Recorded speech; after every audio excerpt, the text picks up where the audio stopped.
And now, from beyond our dimension, this is the JeffMara podcast. Here's Jeff. My guest is Linda McCollum, retired educator with 2 master's degrees, who has had a lifetime of unexplained paranormal experiences like contact with light beings, angels, and more. Linda, thank you for joining me today and welcome. Thank you. Glad to be here. Linda, right from the beginning of your life, you started having contact as a baby. Can you tell us about that? When I first arrived as a child, and I was in my crib, I would see this light in the ceiling, and obviously I didn't have language, so it had to be telepathically. And children, I'm sure you know, children often can see the other side. And I don't remember seeing anything except the light. But I said, with my teddy bear, I'm crunching my teddy bear and I'm crunching my doll. And I really don't like it here. I want to come home. And the light said, you can't come home. You signed a contract to come to Earth. Earth's a very hard school. But you chose it, and this is where you have to stay. And then as I got language, and I continued to talk to the light, I would tell people, and they would just kind of okay, you saw the light. Kids don't see lights. They don't talk to lights. You must be imagining it. Mm-hmm. And then approximately at 3, I think this particular light was a reincarnation. But I don't really know, but I know it's different than the light that I'll talk about later. But that light at 3, according to my babysitter, it was 3. She said just one day I started saying, Tahuti did it. And she went, oh, you have an imaginary friend? And I said, at 3, I don't really know what I said, except, I see a light. And he told me his name is Tahuti.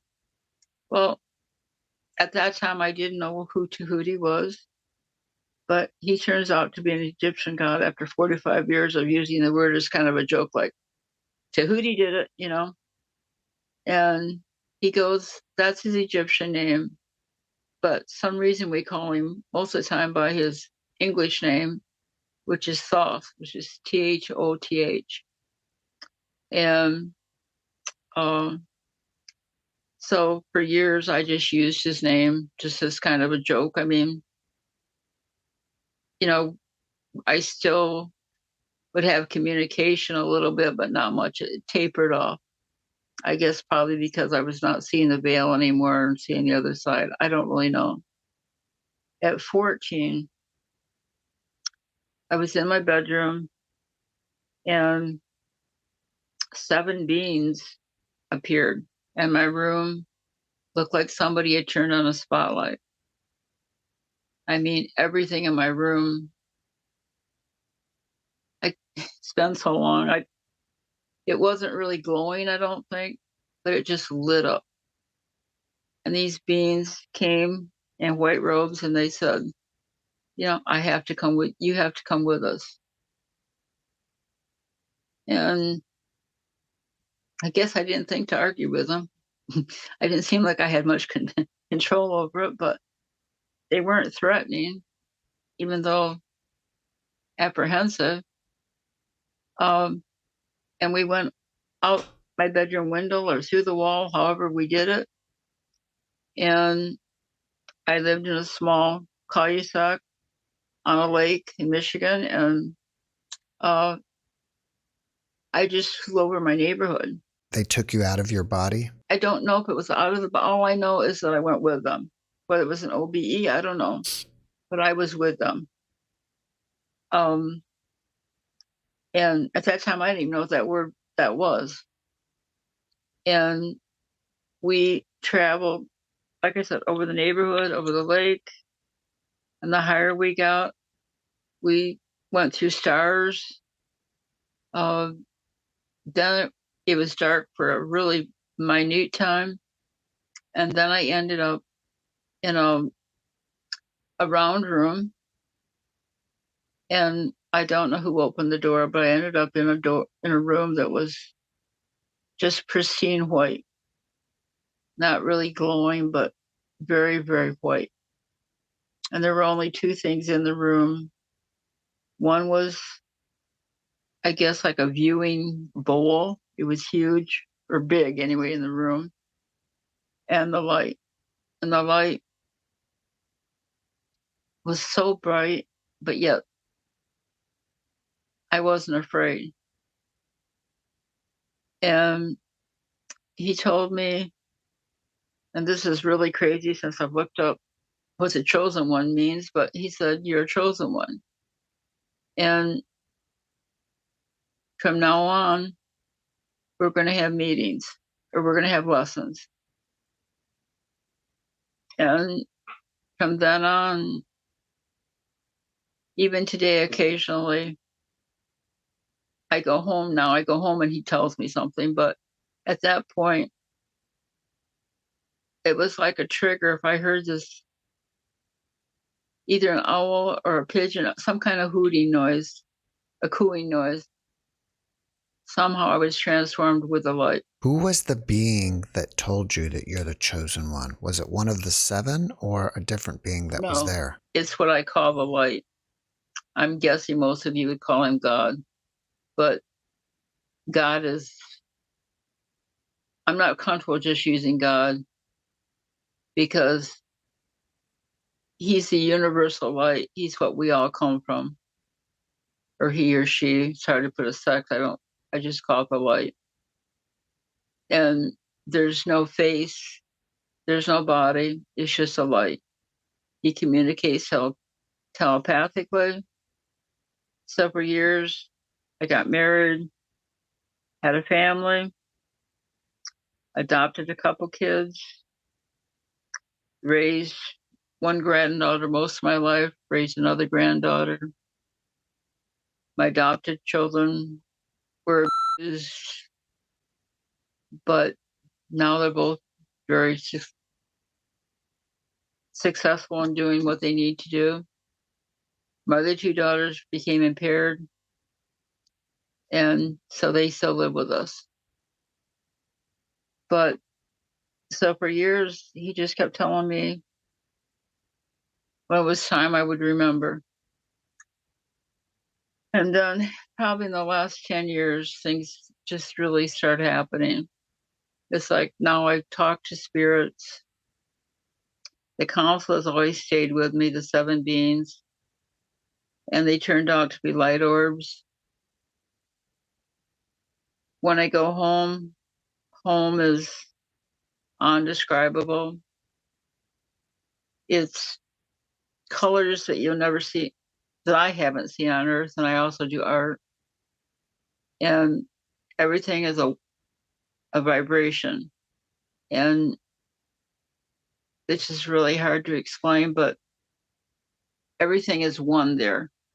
I mean, the flowers, the grass, they communicate to you, but they communicate as a oneness and love and peace. So they're not saying, "Hi, Linda, how you doing?" But it let me know I'm safe and that this is home. When you were 14, after you had this initial contact with the light beings, did you tell anybody? And if so, how did your family react? Well, I got labeled crazy, and I got to go to a lot of shrinks. Sorry, psychiatrist is the proper word. And they would give me pills and try to make me normal. And the one person right after the encounter said to me, "Are your parents part of the Ku Klux Klan?" And I'm like, "You would have to meet my dad. Our house has always got a stranger in it. We take care of people that need help. And I said, if my dad's part of the Ku Klux Klan, I think that would be a big stretch. But my dad was one not to really judge. My mom was really, this can't be real, that can't be right, there's something wrong with you. So I quit telling people. I told very few people. And then the older I got tired of hiding it. And just if someone contacted me, I've had contacts with multiple spirits. And when they need help or someone on earth needs help, they'll ask me a question. Maybe I'm on a group chat or something, and they'll ask if they can message me. And then from there, all I do is ask them the person's name and their birthday. And it's kind of like the spirits are saying, gee, I'm glad somebody finally asked me, because I am here and I do want to talk to them. They don't understand how I'm talking to them. And then they'll tell me something they've done, and I'll go back to the person and I'll say, has this happened in your house? And they'll go, yeah, why? I say, because whoever I'm channeling, I don't charter, I just do it when people ask me. And they'll say, yeah, why? And I'll say, so-and-so said you're not listening. They want to talk to you, but you have to understand spirits communicate in various ways, maybe through a light switch. Electricity is one of the ways they communicate. If you have a pet, and your pet is staring out in space, probably your loved one's there. So emerging from not talking about it to now talking about it safely as you know, it took me a while to even commit to you, to say, I'll do it. And it's not that I didn't want to do it,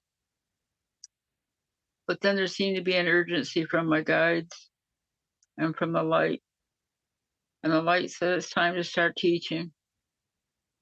So that's what I'm trying to do. Can you tell us about how you first started contacting, or maybe the angel contacted you, but your first contact with the angel? I do a meditation, but because, like I said, everything I've learned, I've taught myself. And the one thing I'm sure of, there are negative beings.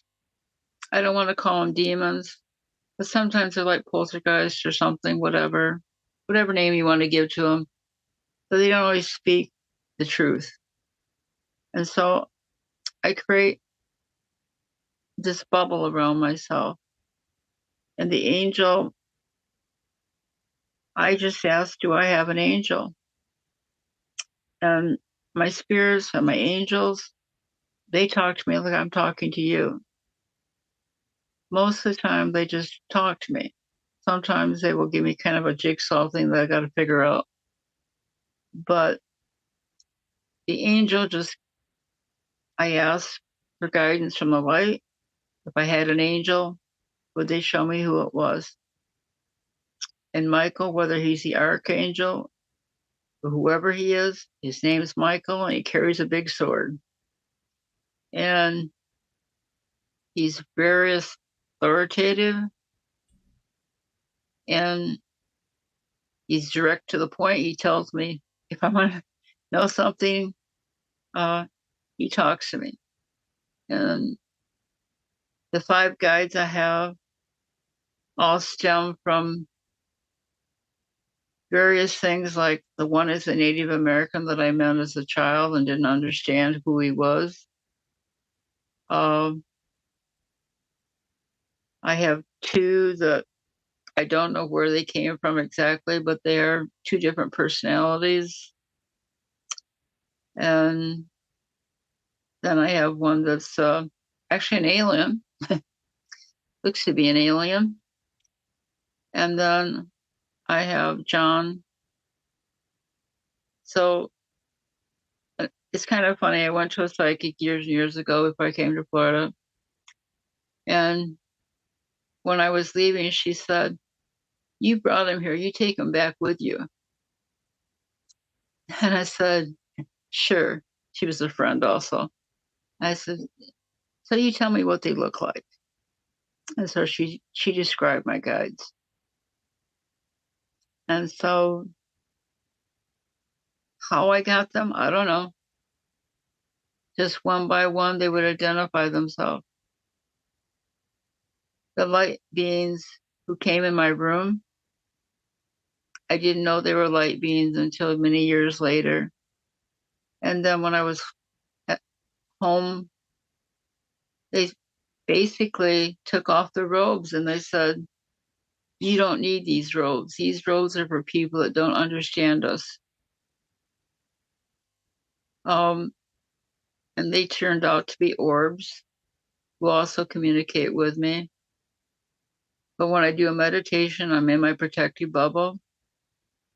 They're there. If I don't get my answers from my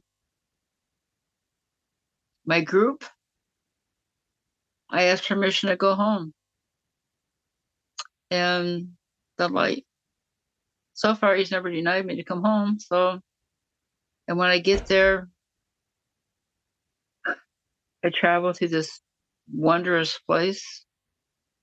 And then I go to the light and I go to a beautiful library, a very unusual library. I don't know if this is the Akashic library that Casey talks about, but the books are very unique. In what way are they unique? Oh, they're just the first shelf, or basically the first level, are scrolls. A typical scroll like you would think of in ancient times. Second shelf is books like you might find in the library. And then the higher shelf look like VHSs, but when you take them down, and this is true for the scrolls, the books, whatever, when you open up any of them, they're not a story of John Smith or Susie Jones. They show a complete time or a complete civilization. So there are times and eras, and then the light will tell me if there's something I need to know. Recently, I was very apprehensive, but the light said he wanted me to open a scroll. And I'd never opened one on my own. He had shown them, but he said he wanted me to open it. And it was a scroll that was a red seal with an A on it.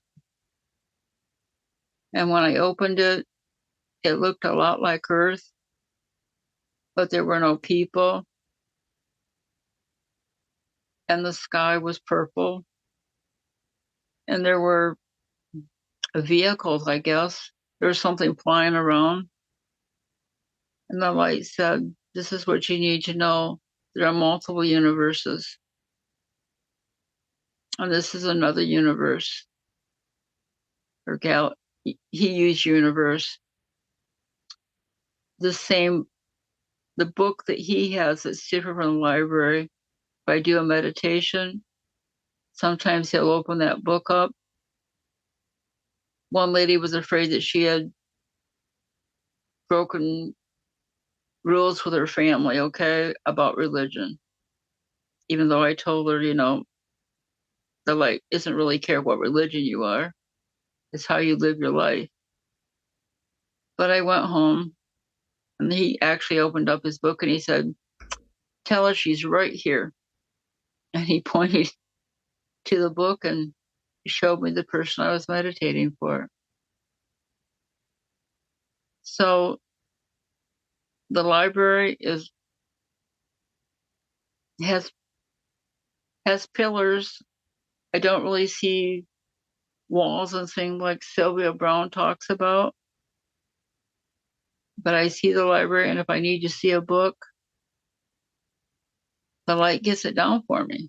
You mentioned that it has pillars. Would you say that it looked like something from ancient Greece or Rome? Definitely.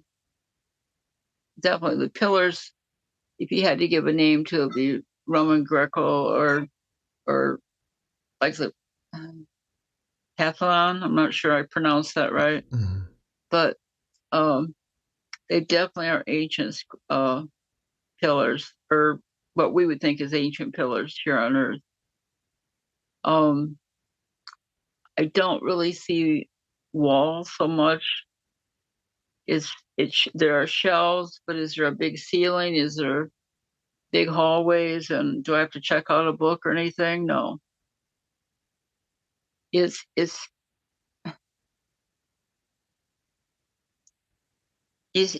just a library that I've been seeing. I used to call it the library of knowledge, but maybe is the Akashic Library. I don't know.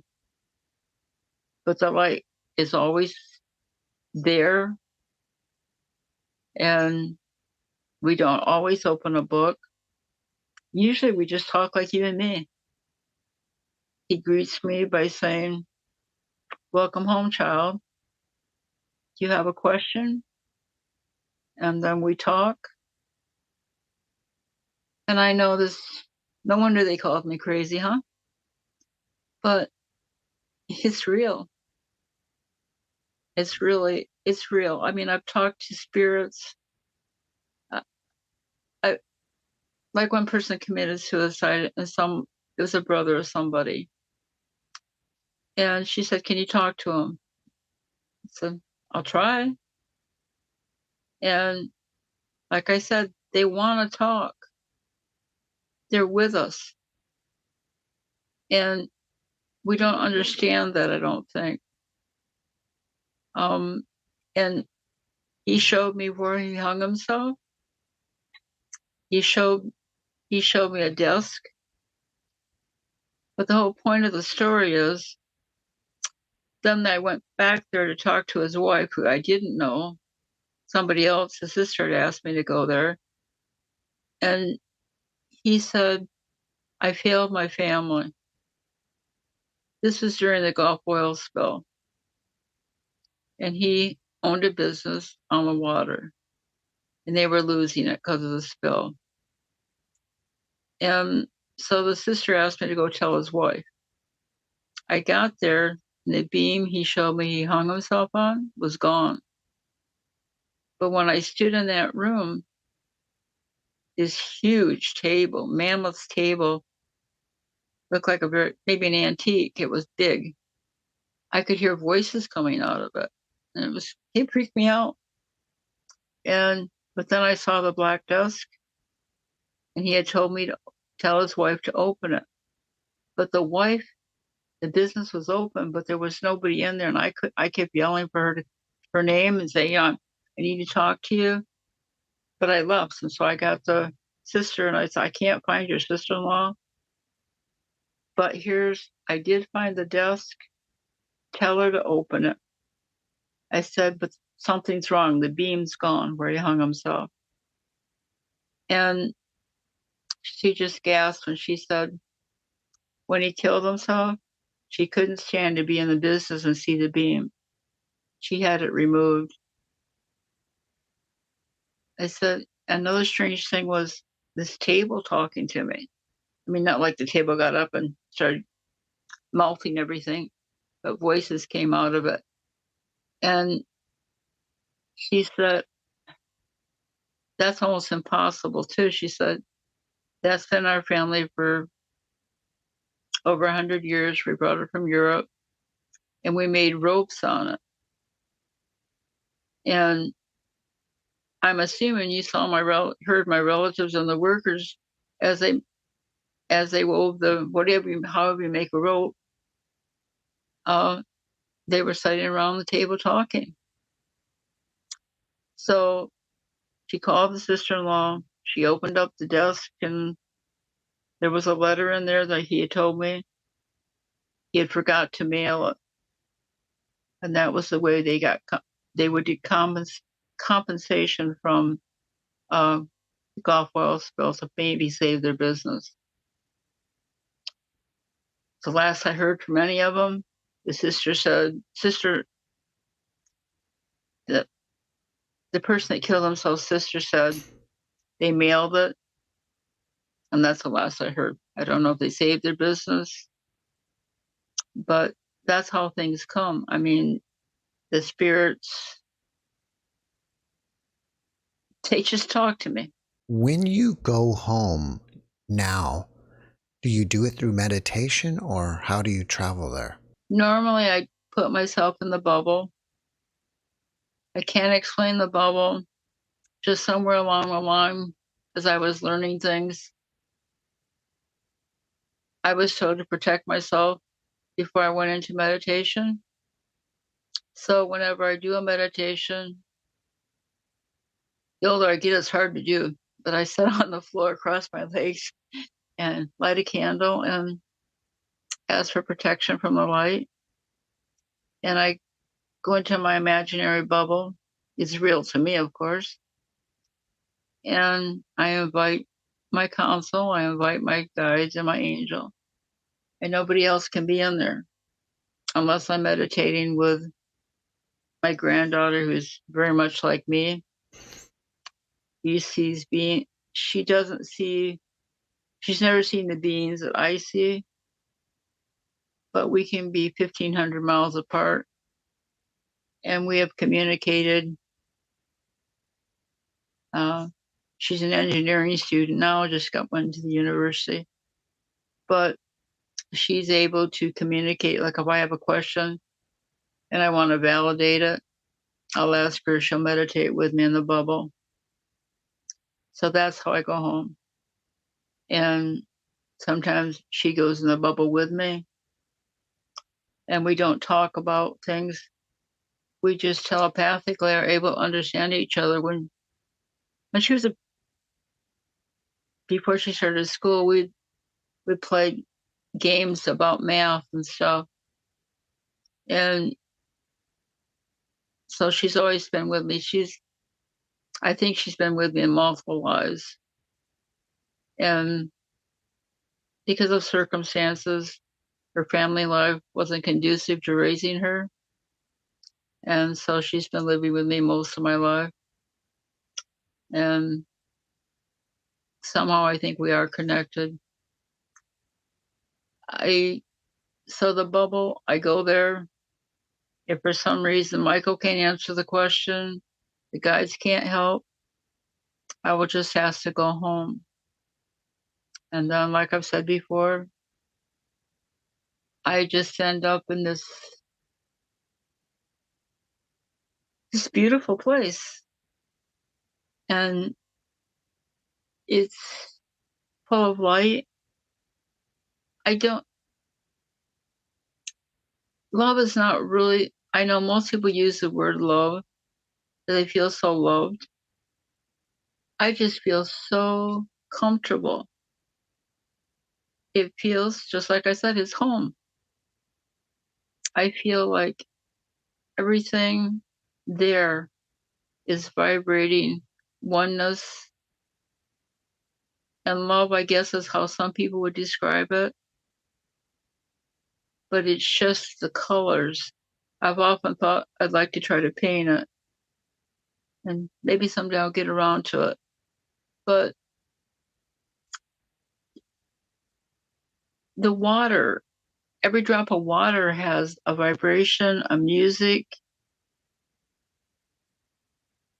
that you just know that everything is safe and comfortable. And then I'm guided, well, not guided. I don't know how I get to light. All of a sudden, with the orbs and stuff, I'm there.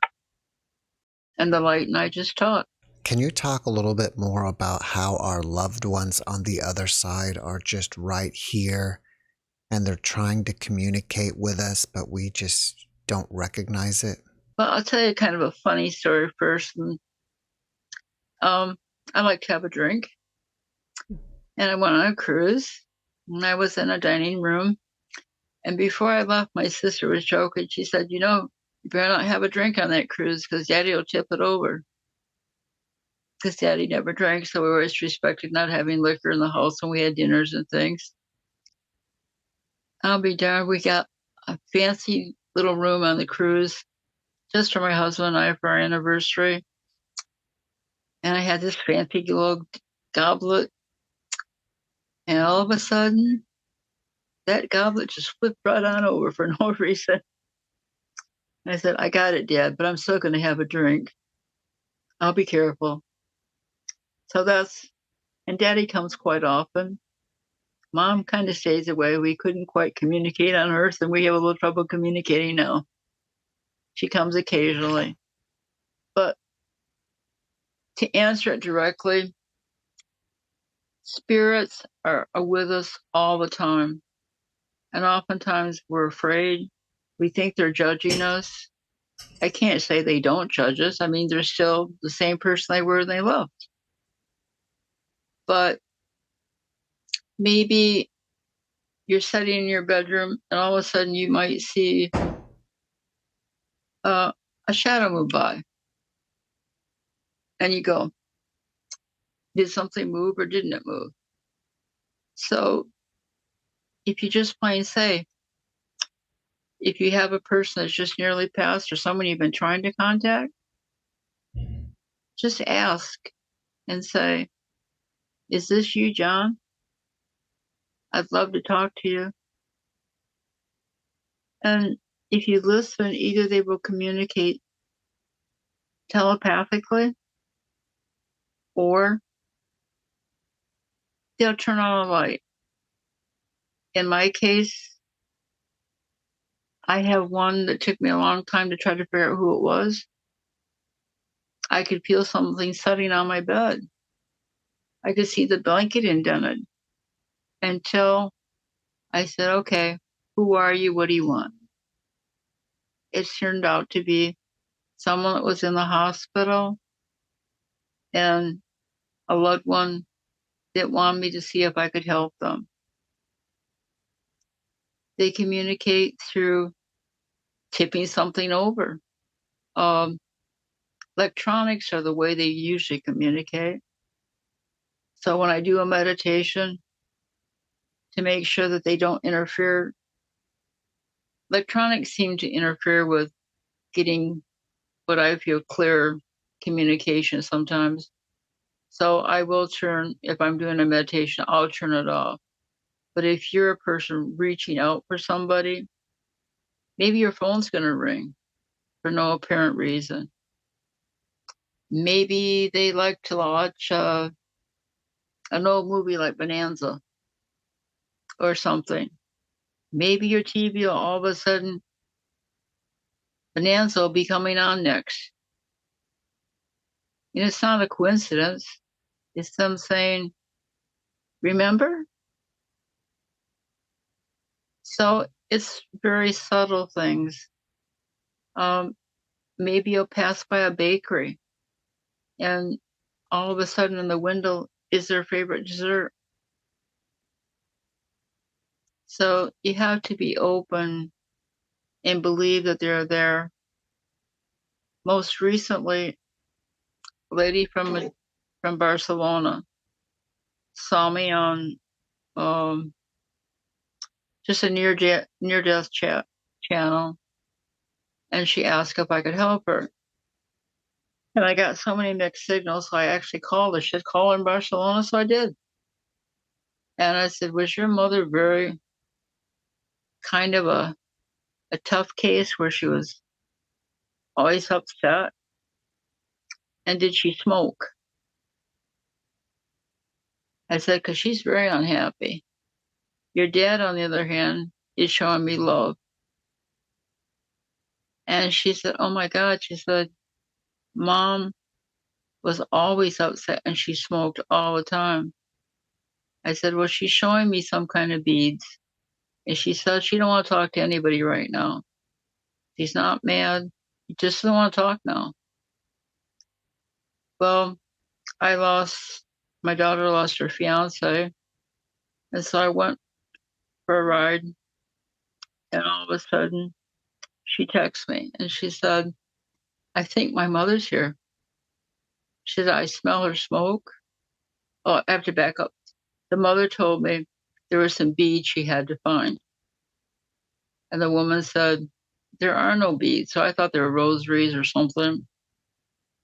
So when she texted me about 2 months later, she said, Mom's here. I can smell her smoke. She's turning on faucets. She's being annoying with lights. But I found the beads. The mother obviously had bought some beads before she passed. They were still on the package, but she never had a chance to give them. She never had a chance to give them to the daughter. And the daughter one day went in her room recently and found a package. And there wasn't any note, but she showed me the picture of the beads. And they were the beads I described to her. So sometimes they just don't want to talk to you right now. But don't give up, because they're like us. They have bad days and good days, and maybe they're just not ready. You mentioned negative entities. What about shadow people? Are they negative or positive? In my case, they're just kind of like messengers. I mean, they don't really communicate anything. Usually it means something's going to happen. It might mean that somebody in our house is going to get sick. It might mean that someone's going to contact me about a spirit. And they don't do anything. They're just around. And most people consider them negative because I think in the Bible they talk about the fallen angels or something, and they show up as negative. I don't know. But mine are just like a wisp of smoke or something. I feel something near me, and then something moves on. And sometimes I'll ask my husband, did you feel anything? Did you see anything? And most of the time it's no.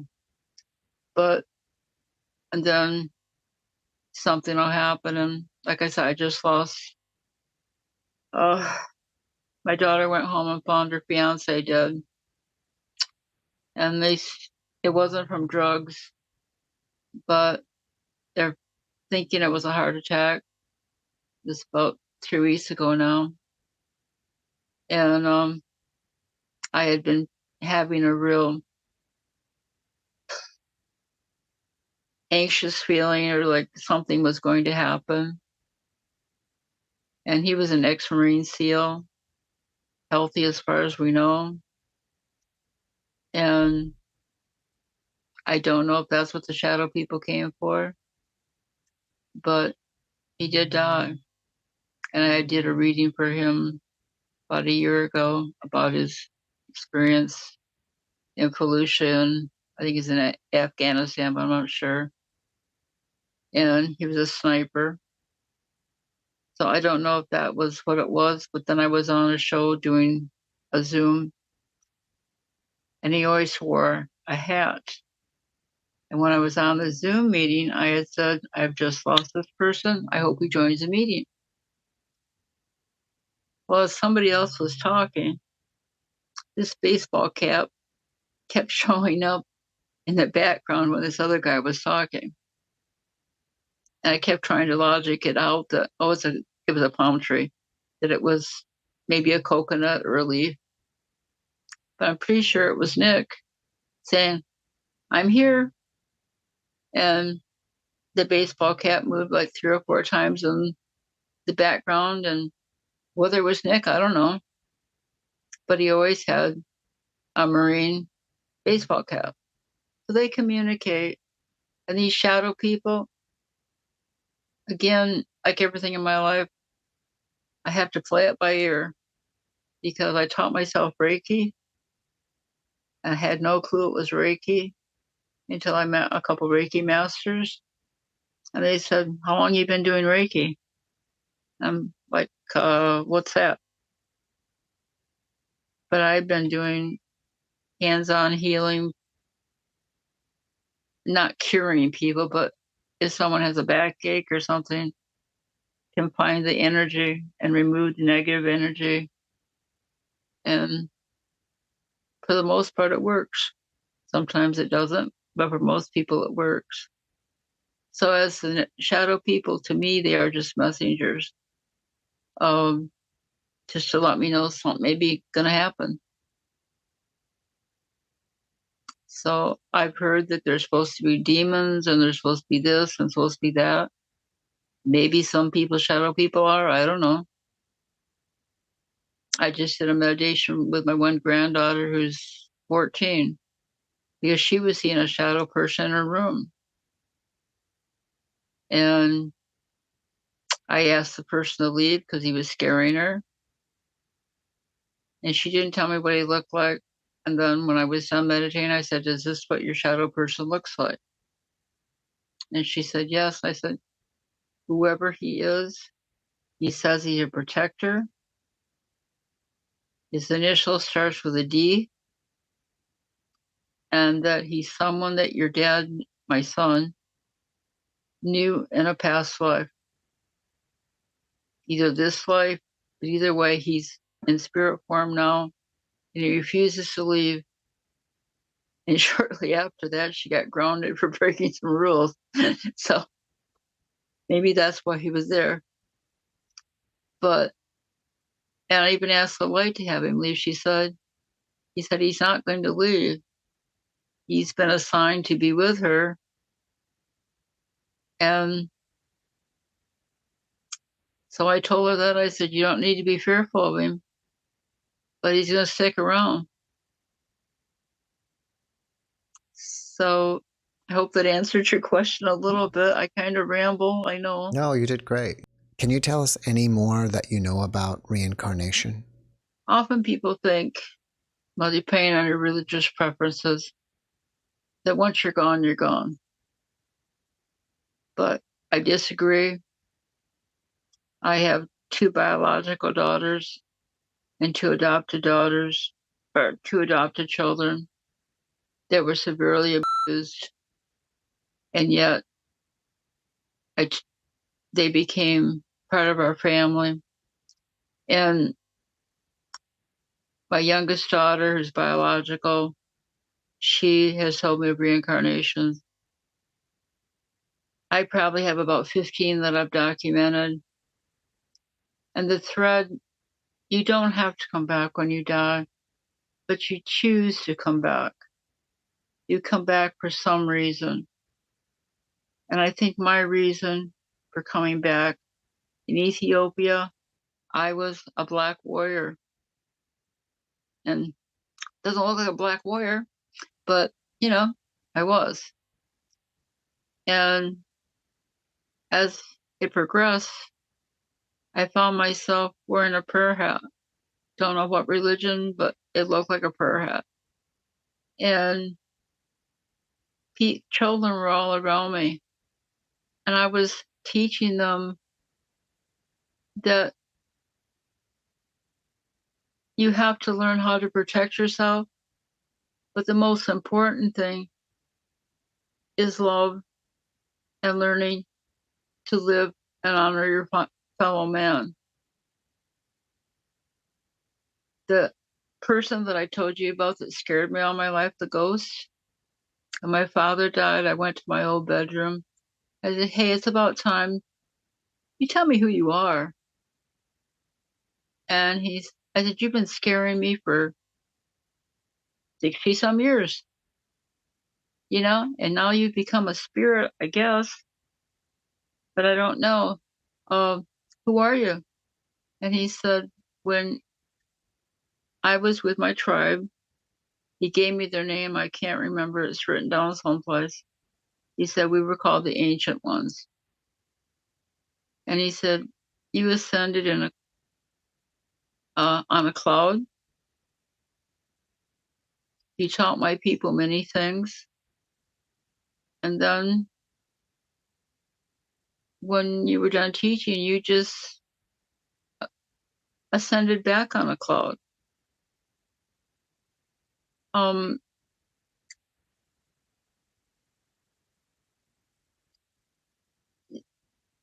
So many different lives, like Native Americans, in Europe, obviously Egypt. But the stories that I get, especially when you go to the Christian Bible, I've been fighting all my life to say, hey, Christ was a teacher. And so I think you get reincarnated to try to make people understand, or to at least, maybe you're the one that needs a lesson. I don't know. You come back to teach. And the thread in my teaching from reincarnation and from the light is that no matter if you can only give a smile, then you give a smile. If you can take their hand and help them over a bump in the road, take their hand. If you're rich, donate money. But the reincarnation, I know exists because my daughter told me one at 3. She told me one at 14. So I know we reincarnate. And I mean, a very famous murder case, that little person came to me and explained exactly what happened to her. And I've been able to document from films and things everything she's told me.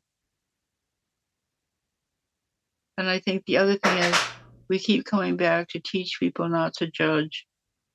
We don't say, if someone's doing something wrong, that it's okay. But if in any way you can teach them how to help themselves and accept them, you do it. And that's why at most of my holidays, I have a stranger at my table. Not on purpose, but I just meet somebody that needs a place to go for dinner. So reincarnation, I think, is just a learning step. And I think my lessons from the light has been first to deal with people, and now he's taught me how to communicate and connect with the spirits to help people understand that we are one and we have to go home. And you may stay there or you may come back again, but it's your choice. And if you're evil on earth, then I don't think you're going to pop right back here. The light's not going to give you a medal, but I think the light will welcome you home, and he'll hopefully show you what to do. And maybe you won't be allowed to reincarnate. Maybe you'll be there to do something else. I don't think there's a fiery pit where he lets something he's created and made beautiful. I don't think he's going to watch him scream and yell and be in a pit. I don't think our God would do that. Our light is not that. Now, you also had some type of premonition about what happened on January 6th in Washington, right? Yes. I was getting very, very nervous. And I hate the idea of everybody saying they're Democrats and they're Republicans. They got to get it through their head. The United States is going to perish if we don't hurry up, figure out that we're one and we better get back together. So I went into my bubble and I asked, is it something, I know something's going to happen and it's not good. And Michael, like I said, he's not one to tell us be quiet.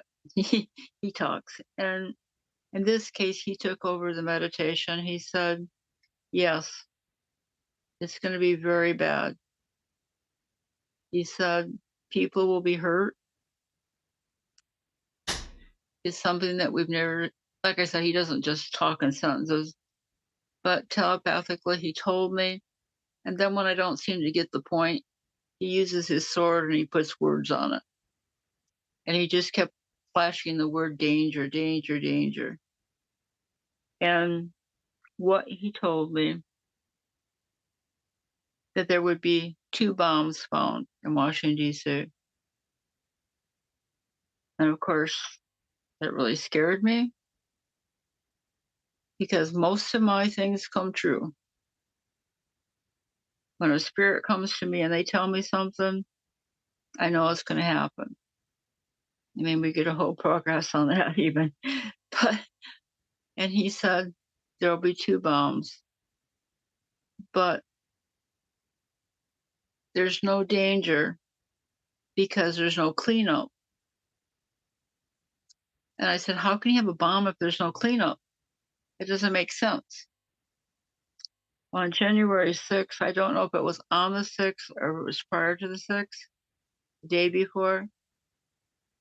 What I heard from the news, they found 2 bombs that were that should have blown up, but they were outside the Democratic headquarters, I think. And they found them, confiscated them, I'm guessing. But for some reason, they didn't blow up. And he gave me another premonition. But at this point, I choose not to talk on that one. So I think the light is sending everybody messages, but we just aren't listening. Because without the light, we have to understand we're all particles. And those particles all come from the same place. If you want to call it God, if you want to call it Muhammad, if you want to call it whatever, call it. But then live by the real teachers. Don't live by boxed religion.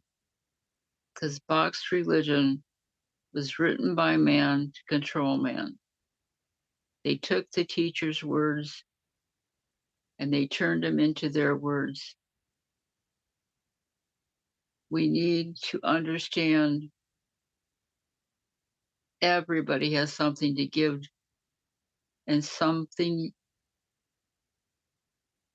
can be a wave, it can be a smile. So that premonition did come true, and I have many more that came through. But just just think of yourself as one of the universe. And if you study any religions, there is a book out that actually compares 5 different great teachers and what they teach, and they're all saying the same thing. Linda, after watching this podcast, people may want to reach out to you and ask you questions. Are you open to that? And if so, how should they reach you? I'm open to the questions. I guess, can you post something on your site to reach me through Facebook or something? I can put something in the video description. What would you like me to put? This is all new to me. I mean, I don't want to give you my email, but like a link to my name or something, or we can put like a link to your Facebook profile. We can put your email address. Okay, a link to my profile, but I use the name Linda McCollum. But if they go to Facebook, it'll be Linda McCollum DeLong. Okay. And then just, message me. I'm more than willing to help you guide you. I mean, if they choose to go off on a tangent, I'll try to understand, but I will answer their questions. They might not like them, but I believe in what I've told you, and but like I said, I've been doing this, getting messages from people asking for help for probably 3 years now, and I just do it on the near-death sites or international something or other for near-deaths and transformation. So if they reach out to me on, I guess it's called Messenger, that's fine too. Because, like I said, I don't know why, but the light has made it very clear that I need to start getting the word out. So if it helps doing the video, getting the word out, you can disagree with me and I can disagree with you, but I'm more than welcome to take your questions. Linda, before we finish up, can you leave us with one last positive message?